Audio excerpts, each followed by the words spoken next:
김민호라고 하고요. 여기 스타튼 유니버시티에서 Chinese history랑 World history를 가르치고 있습니다. I was trying to make my speech in Korean, but my wife said most of you guys wouldn't understand if I spoke in English, Korean. So I'm going to just speak in English. So for the past 10 weeks, I had this privilege of leading a Korean history culture program with some of our best students from the Korean school.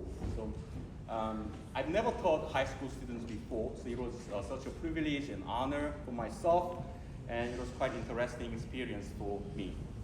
So rather than just focusing on historical facts, I try to examine the most important historical subjects and most fundamental structure of Korean history, which were the first part, the beginning of Korean nation, the origins of Korean nation, followed by the geopolitical setting of Korea, the Korean peninsula.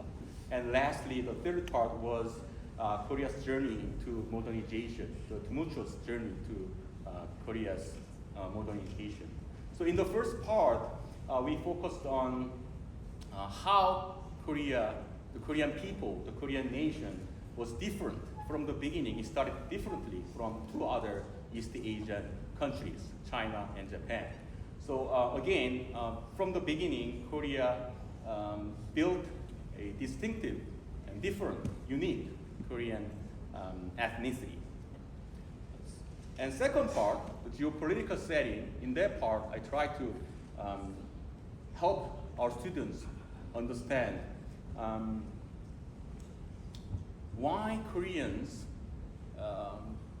formed such a defensive and protective, and when we see North Koreans, even closed ethnic consciousness.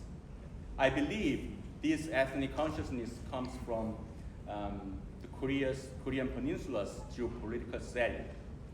So we are Koreans surrounded by superpowers, Russia, China, Japan, and across the Pacific Ocean, the US, of course. And that setting has never changed. 2,000 or 3,000 years ago, or even today, that setting never changes. So what do we get from this geopolitical setting? Historically speaking, we Korean people have been invaded more than 700 times. Yes, you heard it right. Korea has been invaded more than 700 times. So this experience of bullying, right? This experience of bullying shaped our protective, defensive, and sometimes closed ethnic consciousness. By the way, how many times has the US been invaded? How many times? None, right? Maybe once, if we count the 9/11, right? But it is terrorist attack. It's not all-out war. Okay. So maybe that's why Americans they look more confident. They look more friendlier on the street. Okay. Americans they greet each other, even they say hi to strangers on the street. But in Korea, we hardly ever do that, right? Where does this confidence come from? I think it has something to do with its historical background. In the last part, I try to focus on Korea's tumultuous journey to modernization. It's also a very heartbreaking historical process.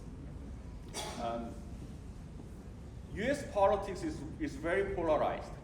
It's very partisan. The constitutions are very radical, right? But I don't think US politics is not as crazy as Korea's.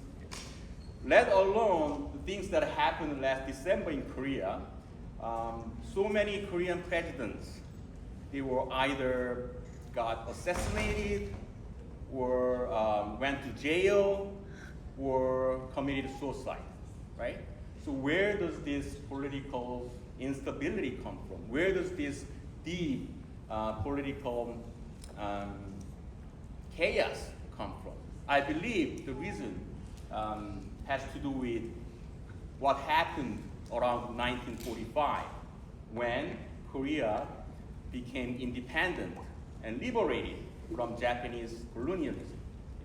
Around 1945, unfortunately, we did not earn liberation. I'm not here to deny the achievement of either communist or the nationalist sides. But when we see Korean history in world history, the decisive role in defeating Japanese colonialism was played by the superpowers. In the north, Soviet Union; the south, the US. Right? So this problem of not resolving problems with our own hands, we are still paying it off. Right? So when this person says this, that person criticizes, that person says this person criticizes this. Nobody has the absolute political legitimacy.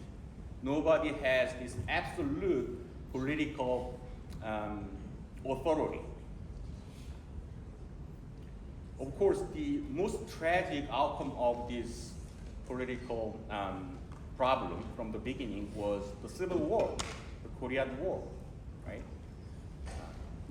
So, you know how serious these topics are, right? So you can see how our students tortured going through my lectures. Okay? So please give them a big round of applause.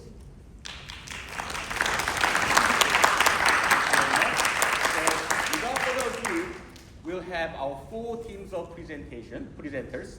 So the first presenters, they are the Song brothers. They will present about a taxi driver, 택시 운전사, the 송광호's film, and it's about, of course, 1980, the 5.18 광주 민주화 항쟁. And it's followed by Kang Ji-won, Choi Ji-yoon, right? They will present about The Attorney, 변호인, another 송광호's film, and it's about one of our most tragic political figures, former president 노무현, who killed himself. And it's followed by Shin Kyung-seo, and he will be presenting about 꽃의 짙은 사연, a story about or with a blooming flower. And I believe most of you have never heard about this film because this film is North Korean film. Okay, so get ready. And our last presenting team is Jeon Ji-min, Jeon Yuna, and Hwang Ellie.